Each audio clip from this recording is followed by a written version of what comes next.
this is the Teak mid-season power rankings,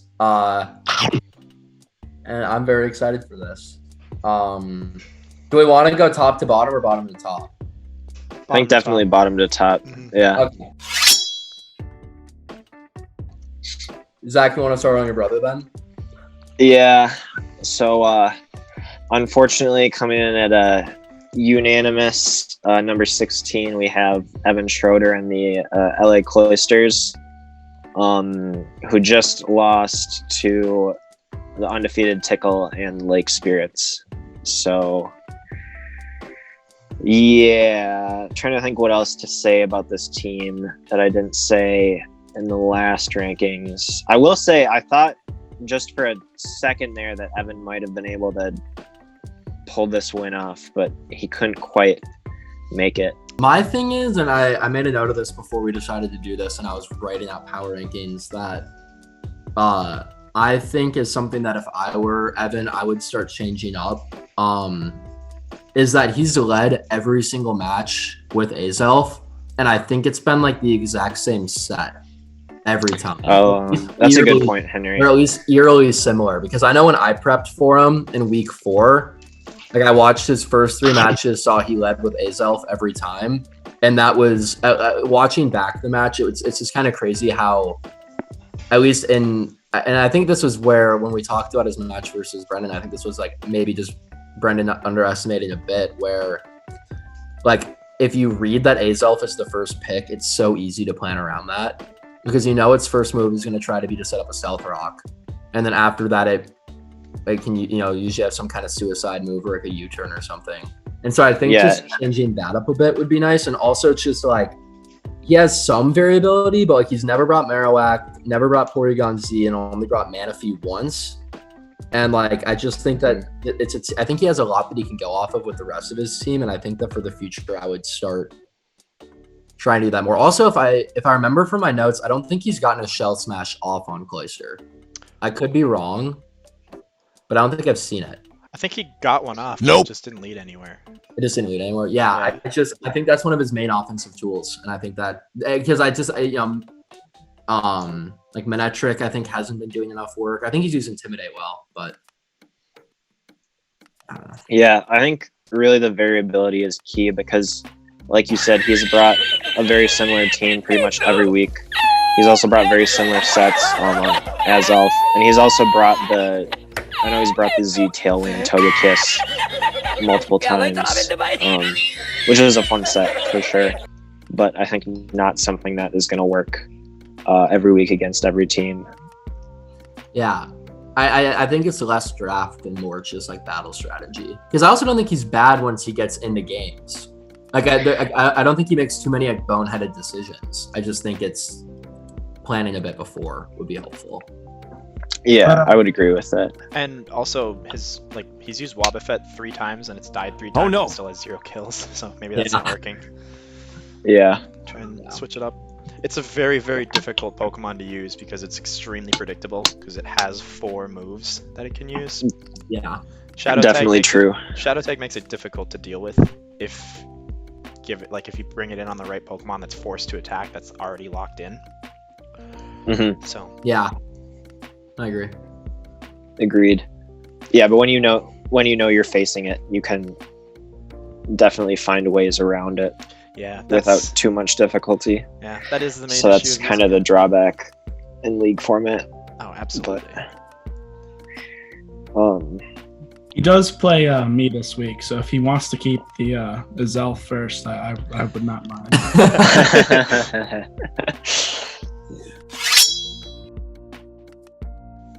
But okay. Yeah, one of the Washingtons then. And Alex, I wanted to hear what you said about them again, because I definitely agree with just like your 1-sentence summary of what this team should be doing. Okay, so Patrick, I think a lot of people have said it well. He has literally 2 of the best Pokemon together, Tapu Lele and Mega Alakazam, setting up the Psychic Terrain, which blocks priority for Mega Alakazam, which is extremely fast and has Expanding Force, which is a 80 base power that's multiplied by 1.5, so it's a 120 base power move when it's in Psychic Terrain. Gets boosted by Stab and Psychic Terrain, I think? Yes. No. Yeah, it does. So that's then you're at 180 times 1.3. That is So, absurd. like, yeah. It does a lot of damage. It should be utilized almost every week. It should be like one of the main go-to strategies, and I feel like they just haven't been pulling it off well. It could very well be due to other people having just really good prep for those two, but when you have really good prep for those two, he's got to come in with other Pokemon that are just as strong. I think he's been using Superior pretty well because it's fast. It has Leaf Storm Contrary, which is just an incredible combination, and he's been using it well. But he needs to utilize everything else on his team just as well, and then he can easily sweep through teams with the combination of trying to prep for all those offensive threats. It's really difficult. Yeah, that's what I had in my notes for the Washingtons that I think should be a definite change. I agree that Superior has worked pretty well, but I wrote down in his last match, he was running like a sub Leech Seed Superior, which like I know can work. I just don't think it works as well on his team. Like, I just think that he needs to utilize offense more. His Weavile has 5 kills to 1 death, and it only has 2 appearances. Like that is pretty good for his team. I think that needs to come more. And then on the other hand, Excadrill is 1 kill to 4 deaths. It's died in every match. And I think that's also because when I see it, I think he's using it more as like a stealth rock. So I just think, yeah, which like is good. I think that yeah, he just has so much offensive power, and he has a good bulk. Like Arcanine is like a free intimidate. You know, Morning Sun is such a nice way to heal yourself back up. That I think he really needs to hone in on. Just he has so much offense, focus on that, and then let like, your few Pokemon do what they do best. I mean, you could even bring like a Choice Banded Arcanine, and that's a powerful Flare Blitz right there. Yeah, that would hurt. So, yeah, I would agree for sure. He plays me next, and it's definitely not a fun team to prep for. So he definitely has a lot of the right tools. Like you guys were saying, it's just a matter of using them. And I will say, I think he's been a little hesitant to really go for the throat a couple times, and it shows because I think that's what you have to do when you have this type of team, especially. For example, when he played Paisan and he just switched out of Kling Klang with Mega Alakazam, even though there was no way Paisan should have ever brought Choice Scarf Kling Klang. Yeah. That match was he had it in his hands basically, and at that point, and he still did win, but so maybe the point isn't as valid in that particular instance, but I think it still stands for a lot of his other matches. Yeah. I remember I was watching his match versus you, Alex, like live. And he got rocks set up. He had a Milotic in, and he was using Dragon Tail, and I was watching every single one of your Pokemon's health bars start to drop. And I was like, damn, okay, he seems to be like in pretty good shape. I turned around for 1 second because someone came into my room. I turned back around and you had pulled out the activations. To be fair, I think I got a high roll on a Zarude Power Whip to kill the Melodic in one shot. Okay. But I mean, I also got unlucky and got burned. Yeah, I remember. First turn, but it was definitely a high roll based on my calculations. So that was pretty cool. Yeah, I think just my point with that is I think that like just mirroring what Zach said, I just feel like he seems to be, if not a dominant position, at least like, you know, setting the pace or in it for sure.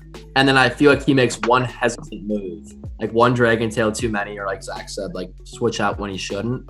And his team just doesn't have the bulk to make up for that, you know? Gotcha. Because like one misplay, you lose one, especially if it's like losing Apollo. It's like, yeah, it may have been a little like luck on your part, but like a one misplay like that means you have no bulk left over. And then if you're not prepared to use your offensive threats, I just don't think it's gonna end up well.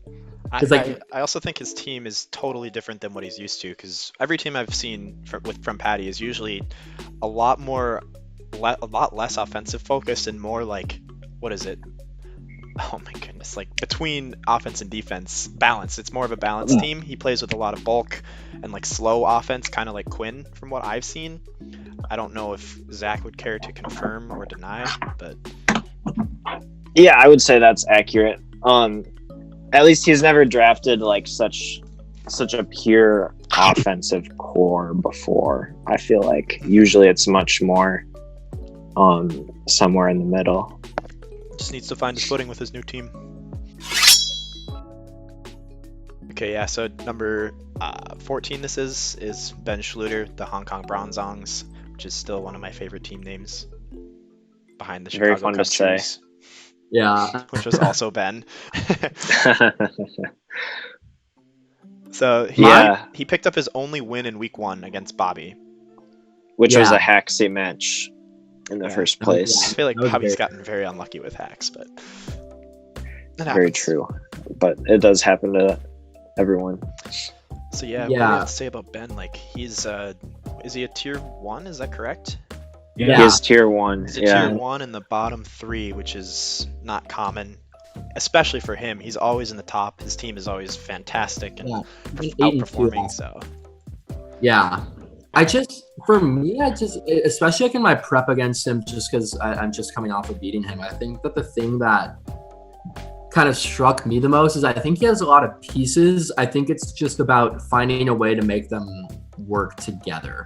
Like in my prep and in watching all of his matches, there's this weird trend in Zach, I don't know if you agree or not, but like I feel like in most of his matches, like he's dictating the pace. Like he has so many Pokemon that are good at making you play like his team, like what they want to do. You know, like when you have an Aromatisse and a Grimmsnarl on one team, like I just think it's so hard to like kind of set, you know, because it's free setup, it's free healing and stuff. But I just don't think that I don't think he's been finding his windows. I think that's been his main problem. But I don't know.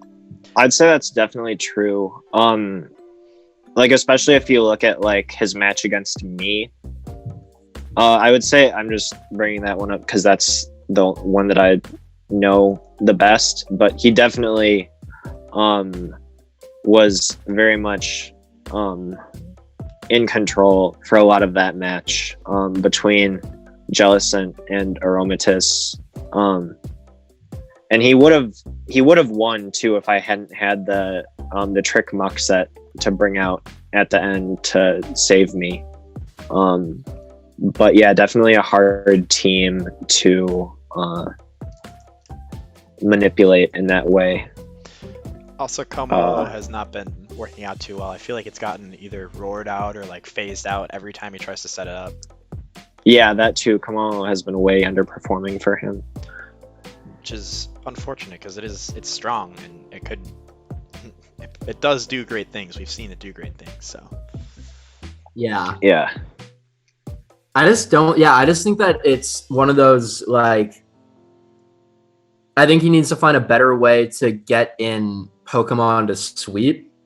Like, just, like, you know, I don't know if it's using Grimmsnarl to just set up some screens and then just, like, get out and, you know, allow a Mega Mawile to get a Sword Stance up. Because, like, I know in playing him, I was scared the whole time where I think his team just has that capability where it's, like, one switch in one setup move, and I feel like you can just lose the game outright. But I think that there's this hesitation to do that because I don't think he has like I mean, most of his setup Pokemon I don't think have like a U-turn or like a Volt Switch or like a Memento or a Parting Shot or anything. So I think it kind of like again going back to my match, I think it's easier to kind of talk about like that horrific 10 turns of an Aromatisse versus a Gliscor. Like, I think that's an easy fix if your setup Pokemon at least has some kind of way to switch out, or if you're willing to just risk it and go for it. And I think that Ben is, at least in my experience playing him and watching him, I think that his teams are good and that allows him to play safe. And I think his problem is I think that playing safe means that he's keeping some of those Pokemon in for a bit too long. And then the game kind of stalls out and then something happens, then he just kind of loses it from there. But I do think that first part is a good point, Henry, that he's used to being able to play safe because of his teams. And sometimes it makes him a little bit predictable. mm-hmm. I Yeah. do And like that's the pickup of Crobat. I think I that'll do help too. his team a lot. What did he drop for that again? He waived Magnezone to pick up That Crobat. was it. Which I like Magnezone on that team personally. I think it gave him some power, but also I think Crobat does that. Yeah, I think Crobat is just it's another fairy killer. It's also fast. That's true. Yeah, But I do think Magnezone very much jived with Bulu and Mawile, though. As far as just eliminating steel types, but I don't know, maybe Crobat would give him a little bit of that momentum. while I have very slim hopes that he could make the playoffs, I also think that Ben's the kind of guy that could still turn around and start winning well in the second half, especially like if he somehow wins out in our division, he could definitely sneak a wild card spot in. And I think that he's the kind of, I think of anyone who could start the season 1-4, he's someone where I could see him finishing. Like If he was in the other conference, I would definitely see that. It's just that conference is so ridiculous. Yeah. I don't see it happening. Okay, so then moving on to 13, which is actually 12 and 12 because we have a tie. Is Henry Bird and Tyler Esposito. Did I say it right? Yeah. The one thing I thought about Bird's team right at the beginning was he was really one-dimensional. Like it was all speed, all quick hits, not much bulk at all, except for Doublade. So like going into my match, I knew I was gonna run Trick Room just because like he literally had nobody that was slow. So I don't know. That's a good point.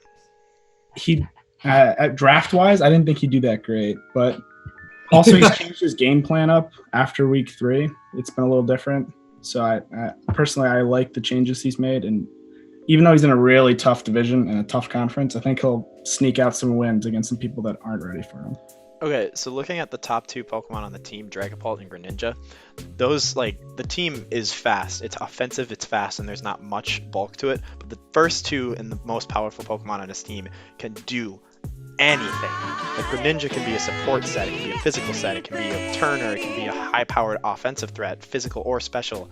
It can't really do defense, but it can do any of those.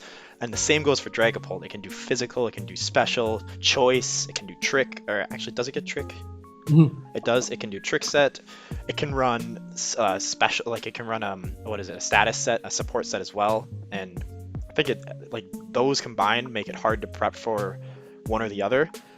While I would agree with the rest of the team is pretty one-dimensional for the most part. They have a role and they just do it well. Like Mega Lopunny is almost always going to go offensive, physically offensive, same set. Whimsicott it can run Nasty Plot and it can run choice specs, but it's great because of Prankster, so you kind of know what that's going to be. Scolipede with its ability speed boost is pretty one-dimensional for the most part.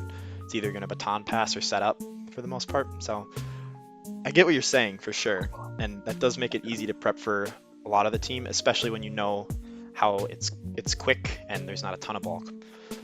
But there is a lot of variability, and I would say in the top 2 Pokemon, which does make it a little bit more difficult. And you can use that to your advantage, Bird. Yeah, Definitely. The other thing I'll say that just like jumps out at me aggressively about Bird's team is just how many Pokemon get U-turned. Yeah. Like Dragapult, I think that was the Greninja. point of his draft, honestly. It just seemed like everyone had some type of move like that, or like parting shot or something like that. Yeah, or I think Whimsicott. Does Whimsicott get baton pass? it does. I feel like it does. Okay, yeah. Scolipede gets it. Holy crap.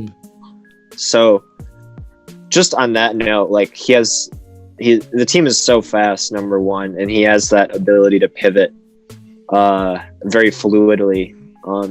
So that is one thing that I will say I like about the team as a whole, but also that I think maybe we haven't seen quite utilized to its full effect as of yet.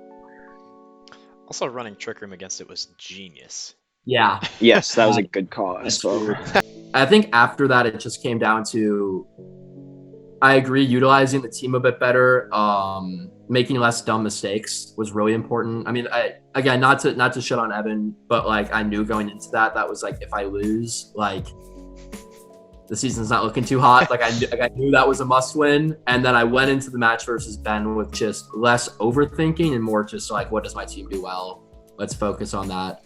That's going to be important for a lot of people is like, what does my team do well and how can I make that happen? That's pretty key. And I think we've started to see that with your last 2 matches. Again, kind of falling into stride, learning what your team does well, its strengths and weaknesses. I think that on the whole, I don't think I'll make the playoffs. But I think that's so stacked, dude. Like I don't. Yeah, my goal for this season is to go 4-6 because I went 3-7 the previous 2 splits. So the goal is to.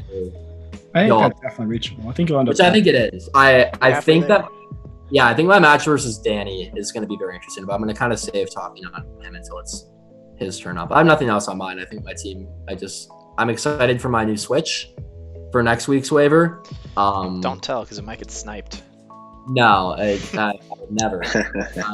Yeah, I think it'll add some spice to the team that it needs. But yeah, cool. Yeah, I think we've kind of said it well.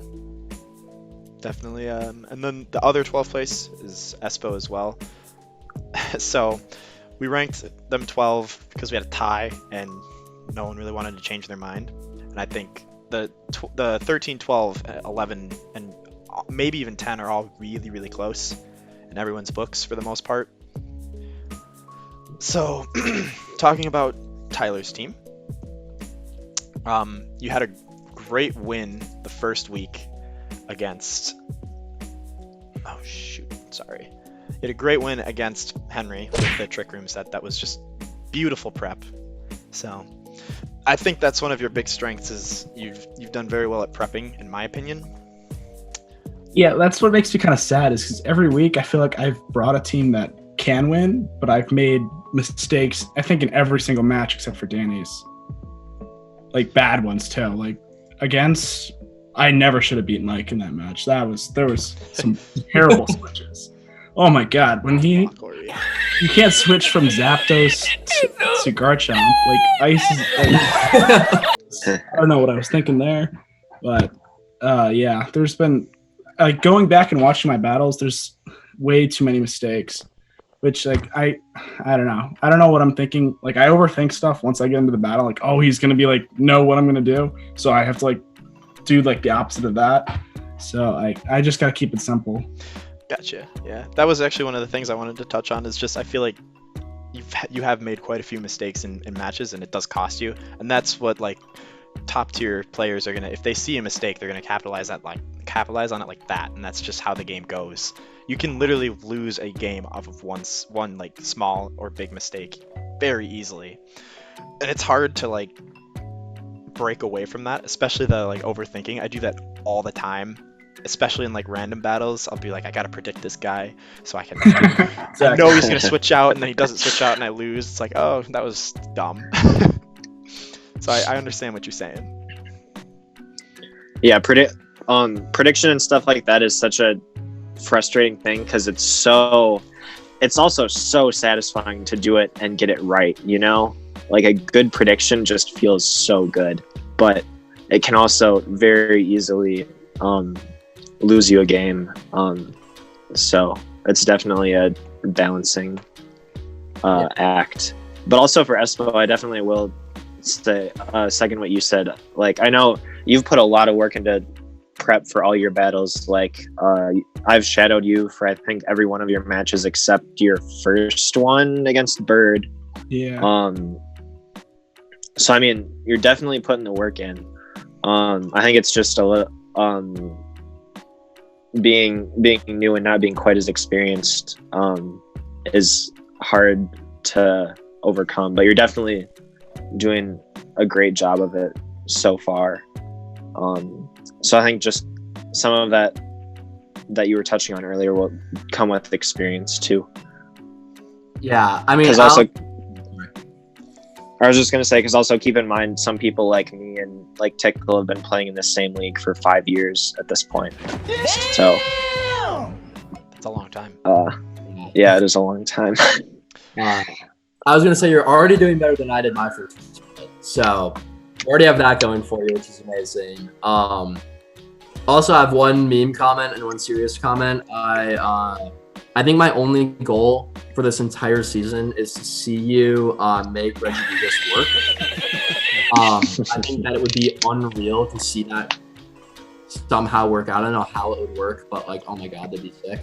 But I think that one of the things that just watching through your matches is I agree with what Zach and Alex said, that like your prep is obviously there. But I think you also have two things that go for you very well, which is this. I think that Garchomp Zapdos is like a pretty strong combo to be had right away. But I also like that you're not afraid to use Pokemon in like not bad ways, but in ways that are a little bit different. Like I forget what match it was where you ran Terrakion with Taunt, which is something I hadn't predicted in watching that game. I thought that was brilliant. And also, I don't know, I love how you use Volcanion.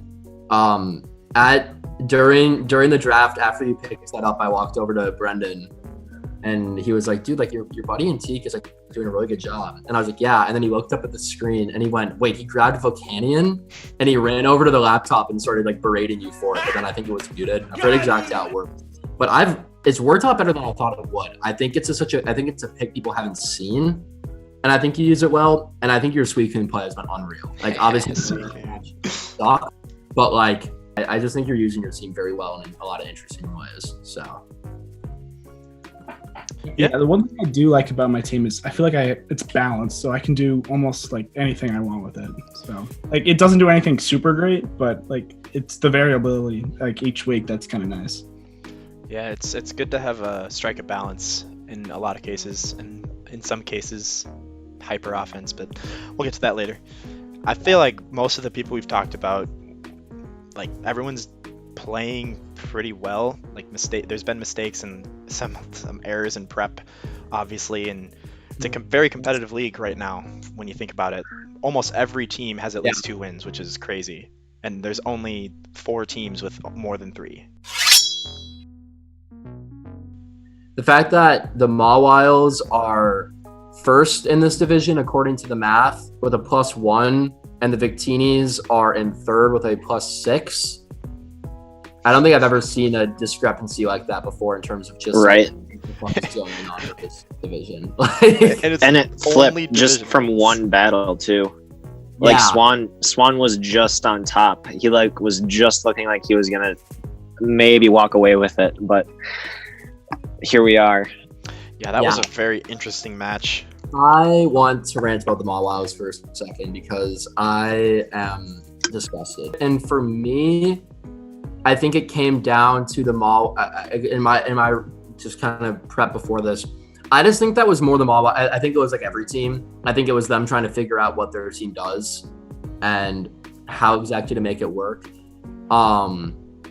Just because like I think running such a stally type comp can be difficult. And if you go through all the weeks, I think it's pretty clear that Victini has been on top of that. Like if we go, it's his number 1 guy, I think. Yeah, if we go down to here, Victini has 7 kills, and then and then Vikavolt is 5-0. By the way, his Vikavolt has been he's played that quite well.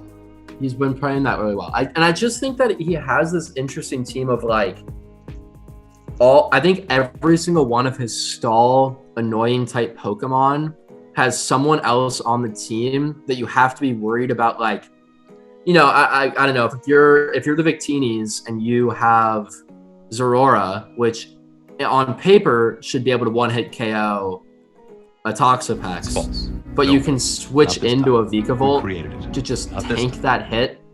Like, I just think that he's done a good job of balancing his bulk annoyance with something that can take a super effective hit. Yeah, and I think now he's figured it out. His team is quite defensive. I mean, there's some offensive forward things, but it is majority stall. Like Toxapex, Sylveon, Corviknight, Goodra, those are all bulky Pokemon that are designed to take hits and then switch into something else, retaliate. And then he has the Victini, which has been his star player, with the Z Celebrate. Z Celebrate for like stat boosting and sweeping. He's got Mega Bayonet for support. Ambipom, I feel like hasn't been used as well as it could be. Breloom's in there with like sleep support. He's got a great team. He's got webs on Levani, Crocodile for fun choice scarf sweeps at the end. Like, his team is balanced, but definitely more defensive focused, and I think he wasn't playing that at at the beginning of the league because he wasn't 100% used to it, and I think he's now falling into that defensive mindset. I mean, Swan got pissed after that match, so. Swan is also just a bad loser in general, to be fair. But that match was going to end with a high amount of salt, no matter what happened. Yeah, pretty much. So. That's true. They are both salty, but anyway. Yeah, I think that for the Mawwiles, I think it comes down to playing smart. And I also think that it's one of those things where if I have the Mawwiles team, at least, I think that it's very important to, at the beginning of each match, kind of look at the other guy's team and kind of have like who do I need to bait in so I can get my sweep off? Because like, it's one of those weird, like Victini, you get one Z celebrate. And if you lose that, you're done. With Breloom, you get one sleep. Mike needs to know when to send in his sweep Pokemon, because apart from Crocodile, I think they all rely on a move used before it, with maybe the exception of Vikavolt. The only thing I'd say about Vikavolt is it's super slow, so it does need agility in a lot of cases in order to actually sweep. It's a really, really good revenge killer, though. Yeah. With specs, the thing just hits like a truck. Yeah. So. I would agree. And I just think that's one of those things where I think that's why for me at least, that's why even after beating out Swan, I still actually seeded Mike lower. And it's just because I think that I think Swan is a better battler. And B, I think it just comes down to I think Mike's win condition is so small where it's either he gets his sweep set up, or it's, I really hope this guy doesn't have a good way to break through my Toxapex Corviknight combo. I just like to apologize one more time to Mike for that 104 game PP stall. I'm not proud of it, but it is what it is at this point. I'm sorry for asking for the replay.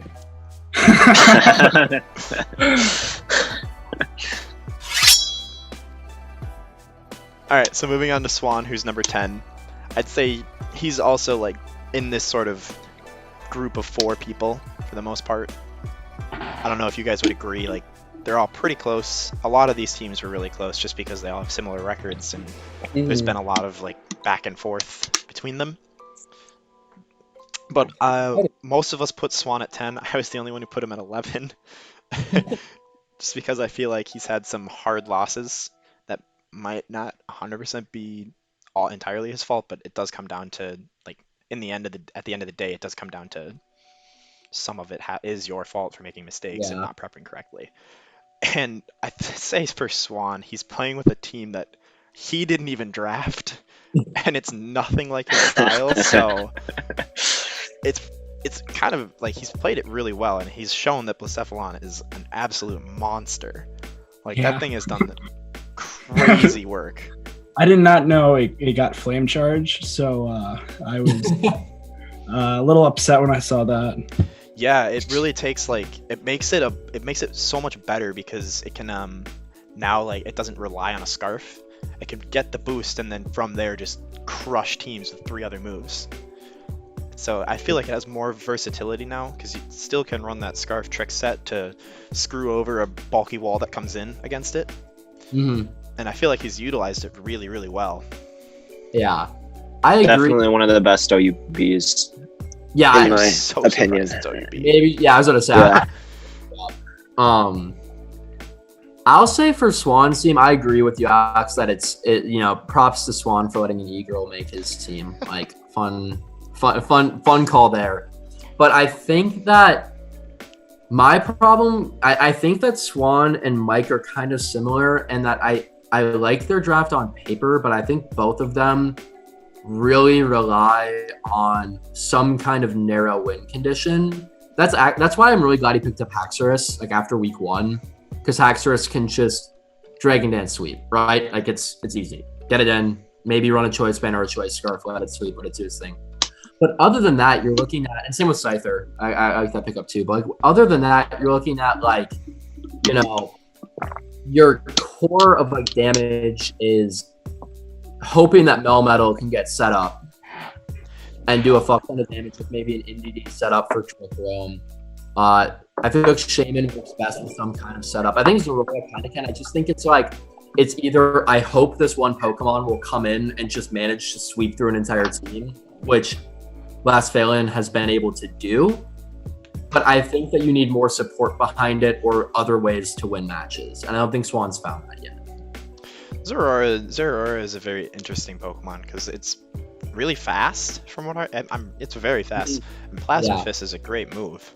So I feel like he's used it pretty well. I want to see him use Melmetal more because Melmetal is terrifying. That thing is bulky and hits so hard. Yeah. And if you I use was it so correctly, upset it's a he didn't beast. bring it for my match. I had like my whole game plan was like ruin Melmetal, and he just wasn't there. So I also do like the NDD and Mega Slowbro because NDD sets up Psychic Terrain, and then Mega Slowbro can kind of hit a lot harder with that. He also has Xatu with Magic Bounce, which is nice. So his team is, I would say it's definitely taken better shape with the Scyther and the Haxorus pickup. Yeah, I would agree. I think his pickups have been strong. I just think I think it's like a lot of teams that we've talked about. I think it's just figuring out the best way to utilize your team. I still think he's the favorite to win the division, honestly. Yeah. I think it's his to lose. I don't know about that. Him and Bobby, I would say, have a pretty tight race. Because I think Bobby... I just think Bobby has a rough schedule, and the luck he's had, if that continues... It's going to turn around, man. It's gotta, right? We keep saying that, but that check the match. It's gotta turn around. But yeah, from that, leading into our number 9 pick after Swan is Bobby. Or as I like to call him, Booby. Because that's his name. Boobert. He is second in his division with a -7 -7 KD, or is it KD or plus minus or differential? There we go. Yeah. Which is crazy. KD, yeah. He's also played his week 16. And he's 2-4. Yeah. Everyone else is 2-3, but he's still second, which is kind of funny. Yeah. It's nuts. It's because he's won. The 2 wins he has are in his division. Yeah. Yeah. So. I think for me, I think that Bobby, what Bobby does best, which is he drafted a good team. Like, looking at his team, there's nothing on there that jumps out to me like that's kind of whack. Maybe Crowgonal, but like that was his last pick. You know, like that was like one of those like, you know, whatever. But I really like the core of Age Slash. I think T-Tar sets up Dracozolt really well. I think I would like to see him use Hatterene more, personally. But I don't know. I think Hax has really fucked him up. Also, yeah, that's what you're right. His schedule is atrocious. Yeah, that's what I was saying. Like, it's a rough schedule to have. The fact that he picked Porygon 2, a really bulky Pokemon, was mind-blowing. Bobby's always so offensive forward, hit hard with everything he has, and he has Aegislash, which does that effectively. And Entei, his go-to with the Choice Banded Sacred Fire. Tyranitar hits very hard with Dragon Dance too, so he can set up. But he actually has some bulk to fall back on now with Lapras and Porygon 2, and to an extent Megalatias. Yeah, with Calm Mind, that thing is scary. He's got a much more balanced team, and I do genuinely think he's been getting very unlucky this season, and he should have a few more wins. Maybe like 1 or 2 more wins potentially. But that's my own opinion. No, I'd agree. Hax is definitely happy he lost those 2, to be honest. Gives you a fighting chance. But yeah, I think that it'll be interesting to see how, you know, I think it's crazy that entire division wound up being 9 to 12th. And we need the record to win that division. Yeah, I think it'll be like last split. Like Tickle, I hang out with you guys too much. I'm sort of gonna call my cousin by his last name. Brendan won his division last split with a 5-5 record. Wow. And I could totally see that happening with this division. Where Absolutely. It's very competitive right now. So I think the 9 ranking is perfect for Bobby right now. Like I would say he is one of the top 2 and 3 teams. Like, he's played well. He's obviously made some mistakes because he is where he is, and he's been very, very unlucky. But you can't pin everything on your luck. Like, he's just got to play a little better, prep maybe a little bit more, just really dig down and focus, and then things might start going his way, and he might start winning the games or getting the luck that he needs to actually win. So Yeah. moving on from Booby, we have number 8, which is Python Sagan. The former. The Portland Trailblazers. Man, he had a rough start to this season. He had a very He rough. definitely did. Reigning champ, Let's and he go goes back. 0-3 in the first 3 matches. He got absolutely smashed by Tickle. Uh, That battle was Yeah, but just Tickle's doing that to everyone. so one-sided. Yeah. Yeah, that's true. But Yeah, and he's the Washington's only victory right now. Yeah, that is part of the reason why I considered putting him lower than he is. But so I think he's been playing really, really well in the past 2 weeks. Solid prep, like playing well finally, which is really good to see because he is the reigning champ, and we all know he is a good player. Yeah. I just think that for the Trailblazers, I think that it's a very bulky team, for sure. There's a hell of a lot of just like tanking that this team can do, which is nice. And I think that it just falls under every balanced team that we've talked about, which is that it's figuring out how you get that bulk to transition to offense. And I think he sort of figured that out. I love the Ampharos pickup. I know, it didn't do amazing, but I like it on the team personally. I kind of like the trade too he made, getting Infernape. Yeah, Infernape's really good for his team. It adds some speed, some variability. It's a great U-turner that he can use in conjunction with Tangrowth to get those regenerator boosts. He picked up Lando T, which is awesome. He's finally not using Zygarde as a crutch. I think he has a lot of good tools. Kling Clang. I like Kling Clang. I don't know why. I just really like Kling Clang. I've used it before. It's a lot of fun. He's probably going to start to use it in a better way because I think he'll find some crazy fun innovative set because that's what Python likes to do. Bring like bug type Silvally with something to one hit a Psychic Dark or something. Because that's how Python plays, and it's great. It's really fun to watch. Yeah, I agree. I think Python is one of the funner people to watch. There's something that's just like different in all of his matches. I don't know exactly why. Yeah, I don't know. For Python, I guess he definitely got off to a rough start. But yeah, I mean, he's just a good player. I would never count him out of any of his matches. Yeah. And I just think Python pulled out a good win against Danny too, which is really good. Really good, like helps him a lot. And that's kind of spark. That's for sure. Spark like a bigger. I think it's gonna kickstart him into a new second half, just playing a lot better. So. Yeah, I think. Oh, sorry. No, you go. No, I was just gonna say I'm really looking forward to his match with Ben. But yeah, I'm excited for that match too. I also just am excited to see his entire back half because, like, he's at -7 right now, and the people above him on the wild card right now are at 5 and 6, and so obviously winning out in the division would fix that, like, anyways. But I just think the room for error is so small for him now that it's kind of, it's now do or die. That's all of Armor confidence is if you need to start winning because it's just so chaotic that a few wins can mean a lot. So I'm excited to see how he adapts his team to come up with that. I think he will.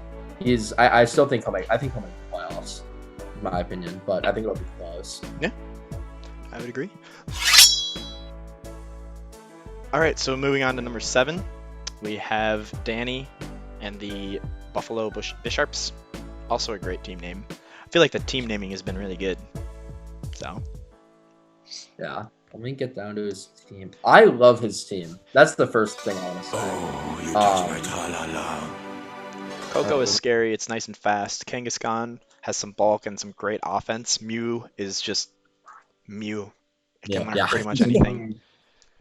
So Yeah, and I will say in my initial power rankings, I do have something personal I need to take back that I need to apologize for.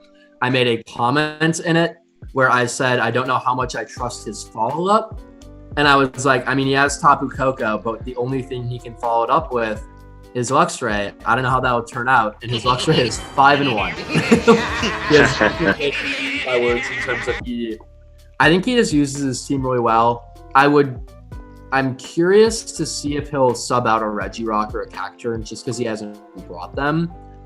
yeah, I definitely think he uses his team like always well. He always has good prep, plays well, like he's methodical. He makes sure every play is calculated, which is it's a good way to play. It takes a long time. I got Honestly, kind of bored during the match. I'm surprised he's a tier 4, to be honest. Like, I know there's like everyone here is good, but like in my match, like I don't like that's the match I don't think I really made a mistake in. And like I got a little unlucky with a couple Stone Edge misses, but like he was ready to play that week. Yeah, he's a good player. He's always tough to prep for and to battle. My match against him was, on paper, looks like a bad loss. It was a 4-0, but it was a very close game, if that makes sense. Like, it looks bad on paper, but if you watch the match, he was always in that match. I was pretty terrified I was going to lose, so I feel like he plays well every week. And it definitely has to do with him utilizing his team to very, he uses it well, and he plays well. He's very good at the game. Definitely. Yeah, that Luxray bring against Patrick was really fun to see. Big Brian. Luxray's my guy, dude. I love that thing. Guts is so good. Oh. It is. I will say, I don't know if it's been brought up. I think that if there's one thing that I want the Bishops to do, besides maybe a considering dropping of a Regirock or a Cacturne, I don't know what he replace it with. I'd have to theorycraft this team more. I want to see more Mandibuzz. I think Mandibuzz works really well on a lot of his sets. Just because I think it can tank. Don't get me wrong, he has enough bulk between Scissor and Alamola, however the hell you pronounce it. I don't know. I think that it's at that weird point where he's only brought it once. And I think that people prepping against him are going to start seeing that as the person who's battling him next. I made a note of that in my prep, that he's only brought it once. So maybe I don't need to be as concerned about it. And I think that's the perfect time to bring out a Pokemon that you really need a battle strategy to beat, which is Mandibuzz. Like, I think if you don't have a way to kill it, it can just be so annoying. And Foul Play on it is such a good set. I don't know. That would be my one thing. So I hope he brings that more in the back half. Oh, for sure. Mandibuzz is great. It fits his team well. It's bulky. It can U-turn. I don't know. I just really like U-turn Pokemon, I guess. I feel like it's a great switch-in to a lot of things that his team is threatened by. Not everything, obviously, but being a dark flying type, especially with Defog, it gives him good hazard control. And with the introduction of heavy-duty boots, that helps it a lot. So yeah. All right, well, move up to Adan. The Golden State Wartotles. Another great. That's such a good name. Yeah. One of the best, I would say. Yeah. I don't know what you guys want to start, but I think he has a great season. So I know it's weird to start on criticism, but I do have one piece of criticism, which is how the hell has Heatran never been brought? Okay, when you think about this, if you're prepping for a Heatran because it's like a powerful Pokemon and he doesn't need to bring it, like you've wasted resources on it, and then he has something else that can threaten you as well. I guess he should bring it. It's a great Pokemon. Great Pokemon. I want to bring it. It can also be just like scary to prep against, and then if he doesn't bring it, you're like, oh. I've liked the season so far. I think he's done really well. I think his team has a very good split of I think all of his main Pokemon, with the exception of Mamoswine, Raikou, and Quagsire, I would say. I I think all of them just are good, and I think they can. And Urshifu in there, but I think they're good, and I think they can do something a little different each time. Like Mega Venusaur can be a bulky Leech Seed, Toxic, fuck you stall, or you can use it in some kind of sweep. He's done both. I think Rabombi, he tried it once, and I thought he had it, where he ran an offensive Rabombi, not a suicide with webs. But I just think that like this team is a little bit less one-dimensional than you'd think, and I think he's been playing that up very well. Yeah. He's smart. He's done. I feel like he's used Raikou pretty well. Obviously, Urshifu has been like great. It's been God. Wicked Blow does a lot of damage. Yeah.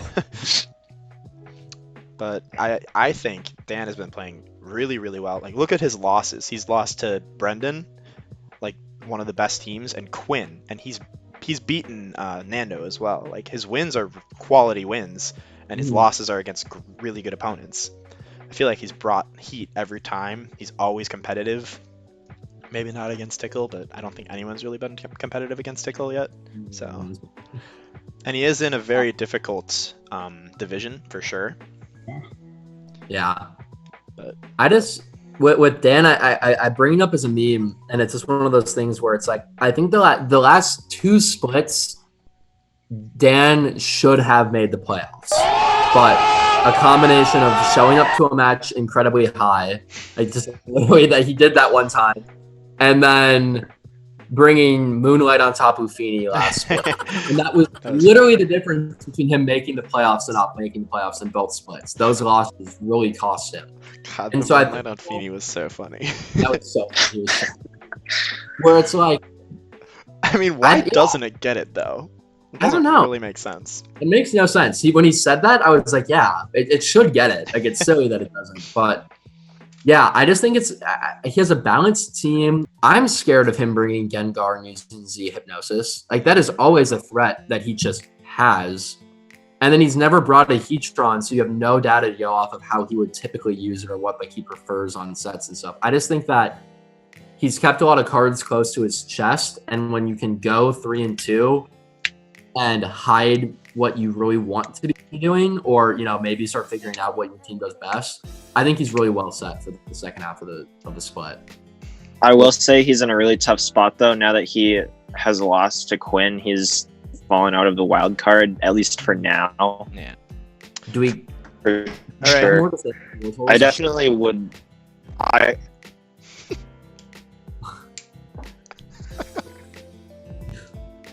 We'll wait. I believe.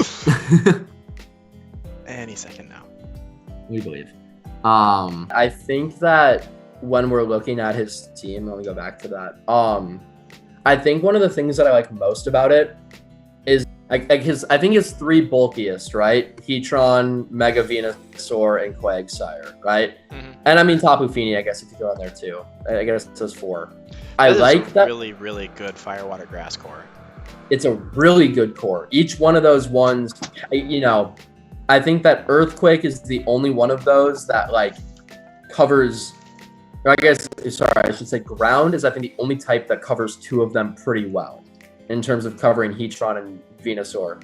But then you just throw in Quagsire. If you want to use a grass type against Tapu Fini, you have everything else to take care of it. Electric, you can throw in Quagsire as well. I don't know. I just love that defensive core. Actually, we have Mudkips coming in at 5th. Okay. And they're also a strong team. Yeah.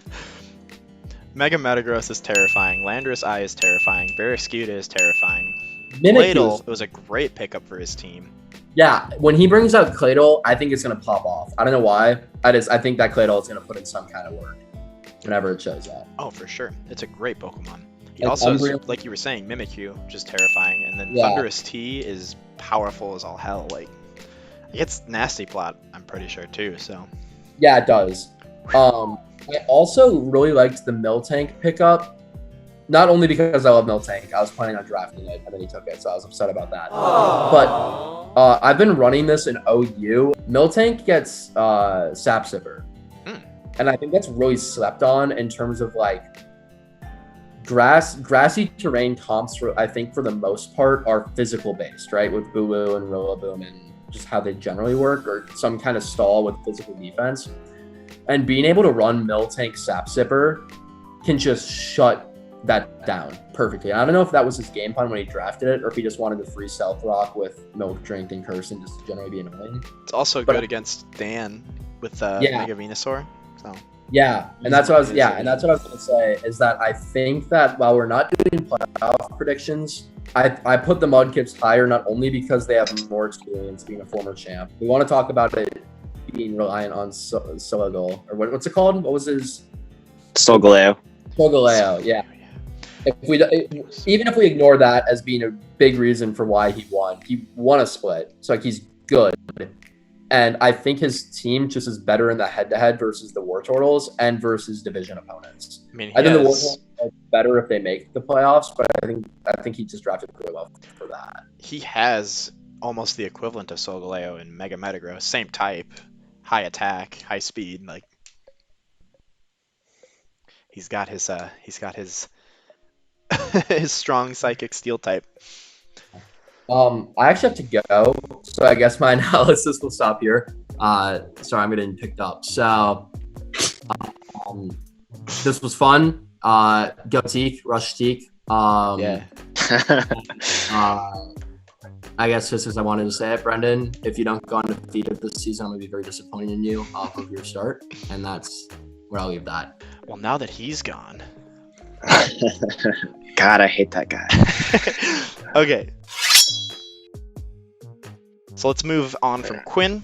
He's playing well. His team is fantastic. So, and we'll move on to myself. I don't need to say much. I'll just say I ranked myself at 6. I ranked Quinn and Dan higher than me because I think they've been playing better than me. That's all. I don't know. Fair enough. Complete control of your conference. That's why I put you at 3. Just because I feel like you're the only team in the conference that has any stakes, thinking about playoffs at all at the moment. I mean, Danny's 3-2. Yeah, true. Yeah, Alex. He's got a hard road ahead of him these next couple weeks. What were you saying, Zach? Think about it like this. I was just gonna say you are one of 2 people in Armor Conference with a winning record at all. Oh, and Danny's the other one? So, yeah, Danny's the other one. Oh my God, so, what is our fucking conference, dude? Just think about that. What the hell? Oh my God. I mean, your division's fine. Oh, wow, look at that. Yeah, your division looks like at least normal. kind of normal. It's not rapid division. Yeah, that thing is that's messed up. Yeah. Well, for Alex though, I definitely will say I like your team a lot this split. Especially Cinderace, just such a good mon. And also it's good to see that you've moved on from your short foray into stall last split. I will never talk about that again. Never mention that. But yeah, no. As far as your team goes, you also actually have a decent amount of U-turners, I feel like, that can pivot pretty well.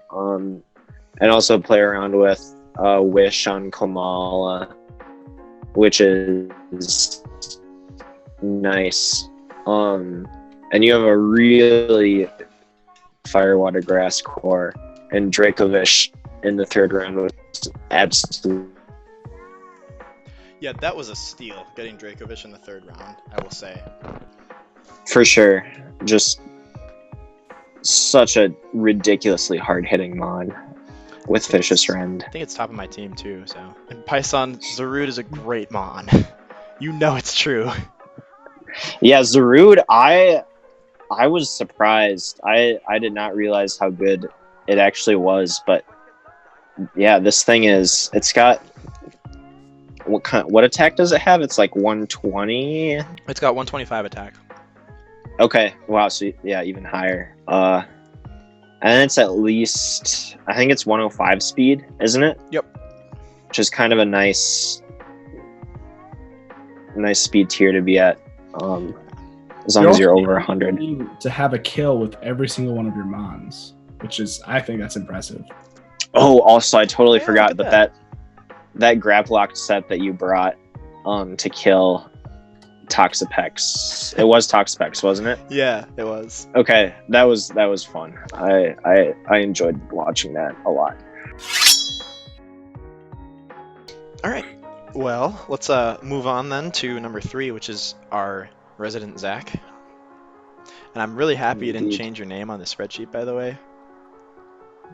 Is it ZAC? Oh yeah, it is ZAC. ZAC. Got it! So Zach, you've played phenomenal this split. 4-1. Like your only loss was to Nando. Is that correct? Yeah, it was a solid loss, though. To be fair, I mean, that's why Nando's ranked above you, right? I guess. it's but- true. So yeah, your team as well. Let's just pop over to the teams real quick. Right here. You sniped Urshifu. Sad about that. Rillaboom is great. Always great. Mega Scizor, you're back. Kingdra, you've been using that very well. Mach with the very fun and- trick set. Yeah, I love that. That was so funny. Yeah. I feel like you've got a great team and you're working well with it. So Thank you. Yeah. Yeah, I seen will some- say I will say I probably should have lost to Swan in the first week if he hadn't just thrown it away by sacking Blissephalon. But I think since then I've been on the whole playing pretty well. I mean, and to go off of that, he made that mistake and you capitalized it and won off of it. So that shows good play. Like, if you find that someone making a mistake like that and you capitalize and can win off of it, you're doing something right, in my opinion. Not right now, Dad. Also, Necrozma has 8 kills. Dude, when I didn't know that regular Necrozma got Dragon Dance until like a couple days before the draft, and I was like, man, I have to take that now. Like, That was a good it call. gets Dragon Dance. It gets you can run weakness policy on it because it has Prism Armor. Oh, nice. You can run support. Just it is also solid mon. Yeah, I would say you have Cosmic Power too if you wanted to run bulky, stored power. And Cosmic Power, stored power. Yeah. Like you Very have true. you have a very well-rounded team, especially like in terms of bulk and offense. You have a Licky, which is a great defensive Pokemon. You got some speed on there. You can set Rain to help out Mega Scizor, which is excellent. Like your team is well-rounded, especially with Rillaboom too, to set up grassy terrain for all of your Pokemon, because none of them fly, except for Unfezant. Helps out Muck. It does, yeah. It's a really, really well-rounded team, and I think it's showing this split with all the wins and how well you've been playing and the sets you've been creating. Thank you. Yeah. Hopefully I can keep it up. Oh yeah, We'll for see. sure. I think you've got a bright future. Okay, so moving on to number 2 is the Shanghai Sharpedos and their coach Fernando Prestamon. So Espo, you ranked him at 4. Everyone else ranked him at 2. Any reasoning behind that? I might just be because I'm a little biased with like how I see Zach, but the one loss that I saw that he did have, I thought was not a great loss. I forget what it was. He but- lost to Dan. He did lose to Dan in week 4. Yep. So I mean, like really those 2 through 4 spots for me are like really interchangeable. But when I first started out, that's just how it happened to be. It's nothing on Nando. His team, I think, is very like diverse. Like if I had to look at it and come up with the team against it, I would have a hard time because like you never really know what he's gonna do with it. Yeah, he has he's got a very scary team, and I think he's utilizing Mega Gyarados quite like he used Mega Diancie that one split. It's like his go-to, his crutch, and he's used it Yeah. really, really well. As has he This used is- Jirachi, so This is definitely a scary mon. Also, Poltegeist is one that people don't talk about a lot, but if you don't prep for that, that can just absolutely demolish a team with Shell Smash. Oh yeah, for sure. It's terrifying. Xurktree's been working out really well for him. He actually got 2 Ultra Beasts, which is pretty crazy. So 2 Beast boost Pokemon. Oh, he did, didn't he? Yeah. I will say the one thing about his team is it relies a lot on setup, and I feel like that can be abused in certain situations. But he That is also true. has some stall breakers like Kyurem in there, and Hitmontop is a great Intimidate mon. Like, it's a very well-rounded team, and it can do a lot. But it does rely quite a bit on setup, in my opinion.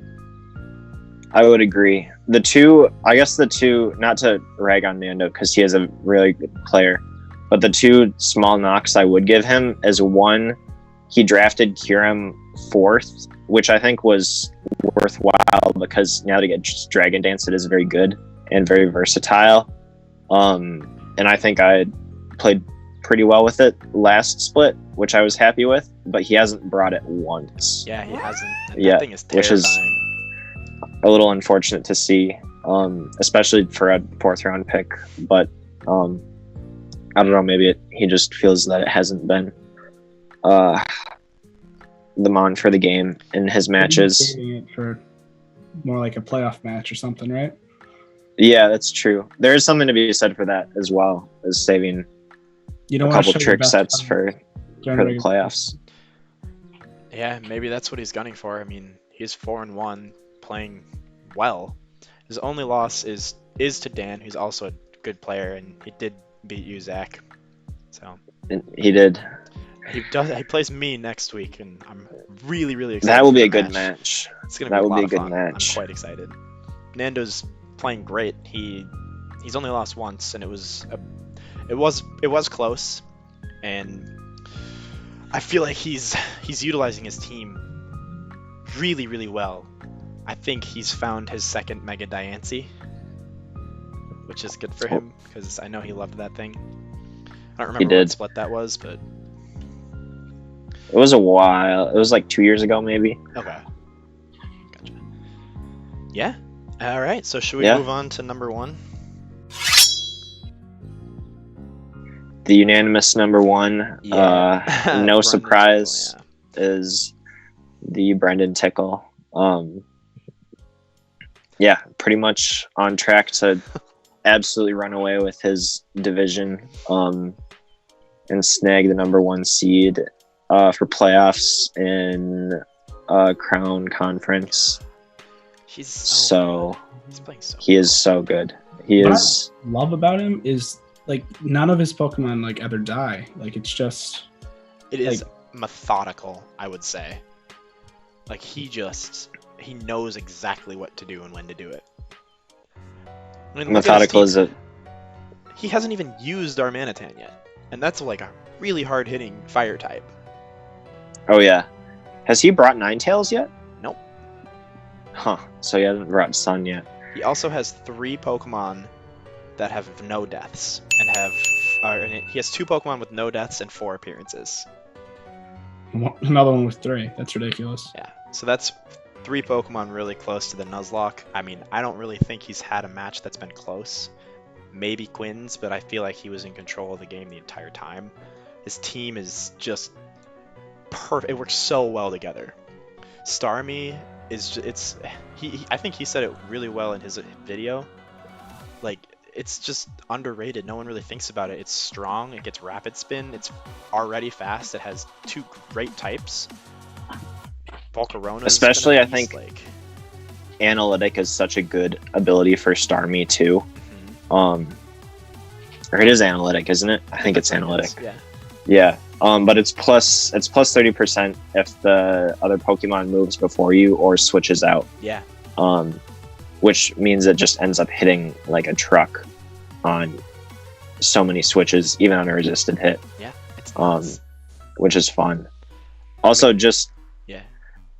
I was just gonna say, looking at the differential, not to keep